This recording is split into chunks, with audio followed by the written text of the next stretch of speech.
good? Yep. What's up? This is Filthy B reporting from, corresponding from actually PB and Jams. I'm here with St. Mary's head golf coach Scott Hardy. So once again, we'd like to thank you very much for doing this work. We really appreciate it. Not a problem. Happy to be here. Yeah, perfect. So first off, could you briefly explain for us how you shaped St. Mary's golf and changed the culture? Because previously it hadn't really been known for golf, or it hadn't had any success. And since you've been here, this is now your 8th year. It's actually my 9th. 9th year. Wow. Yeah. Do research. So since then, how has it been just changing that culture and stuff? It was a challenge at first because when I took over, there's 300 Division I golf teams, and we were ranked 262nd when I took over. So we had a long ways to go, but the real key to it was just recruiting. The coaches before me had kind of just taken whoever showed up and wanted to play golf here, and I went out and tried to identify some kids that were really committed to playing golf at the next level after college, and started trying to bring those guys in here because they're working for goals and dreams that are a lot bigger than just playing in college. So while they're here, they want to work hard, and that kind of started to change the culture. And a little bit was just being fortunate to where I got a couple of guys in here that developed really quickly as freshmen, and when they started playing well, it's easy to promote, hey look, I got a couple of guys that are really good, I just need a couple more and we're going to have a good team. So kind of just the momentum started, and I just kept going with it. And I think the biggest key is recruiting student athletes that are really committed to putting in the time it takes to be good. And so with recruiting, what benefits do you think St. Mary's possesses in terms of golf? What do you usually say that gets the players to want to come? I think at St. Mary's, as far as recruiting, you have to really sell yourself, and the fact that I could help the players. I was a good player myself, and I could help them reach those goals. But as a school, I think it's been beneficial because I brought kids in from Oregon, Washington, Utah, who are really interested in going to California, and they don't know anything about St. Mary's. So when they see it for the first time, they're really impressed because it's a beautiful campus and it's a great setting and all those things.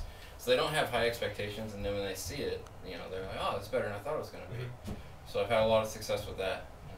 And then, the same regular things like small class size, it's a great education, it's a safe campus. Yeah, almost better.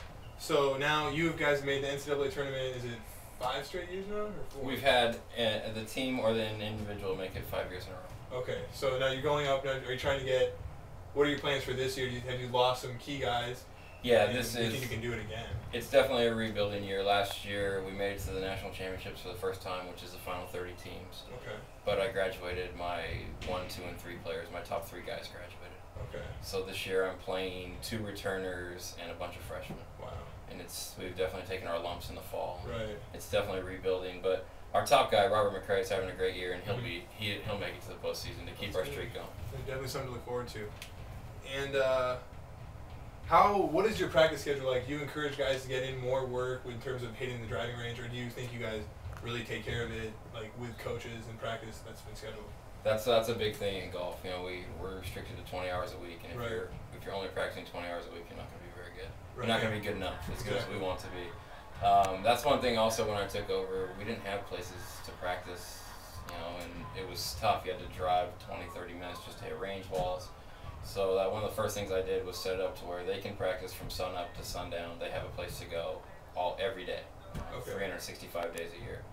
So that's good. But as far as putting in the time, they definitely have to put in more than the 20 hours. Right, so the fact that St. Mary's doesn't have its own course on hand has made it a little bit difficult, or do you? Yeah, it has, but we've developed a good relationship with Moraga Country Club, Right. which is just a couple miles away and has a good driving range. And then now that you guys have had this success in terms of making the NCAA tournament, you find it's a little more respect here and there, getting into play a little bit easier, some more notoriety, I guess. Yeah, you go places and people actually are like, oh yeah, I saw your team made it, or I read about you guys in Golf Digest, or this or that. So, that's, as far as getting on courses, it still comes down to who you know and the connections you have, but it sure makes the guys feel good when someone has, already knows about their accomplishments. Who's your favorite professional golfer, personally? Mine was Payne Stewart, but Payne Stewart passed away a few years back. So, do you have any recruits locked down for next season? I do. I've signed one kid. He's from Atherton area, Menlo Atherton High School, I believe. His name's Nick Sacco. He's a good recruit. What year is he? He's a senior in high school. Right now? Yeah. Okay.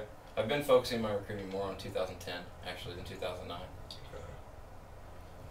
And now we're gonna. So you are an amateur golfer, Right. part of the NCGA. They still have you ranked as one of the top golfers. Is that correct? Yeah. So let's. Where'd you guys see that? Yeah, I've read your player profile on Oh, I think okay. amateurgolf.com. Okay. And so we're just. How often do you get out to the driving range and get to play as much because you're a coach? Right. During our team's busy season, I don't play tournaments that much, but I'll get to practice. What I usually do is I'll come to the office in the morning, and then when our practice starts at 3:30, I'll try and get up to the course about 2 o'clock, so I can get an hour and a half on my own before the team gets there. But outside of the team season, during the summer and when we have some breaks, I'll play tournaments and travel.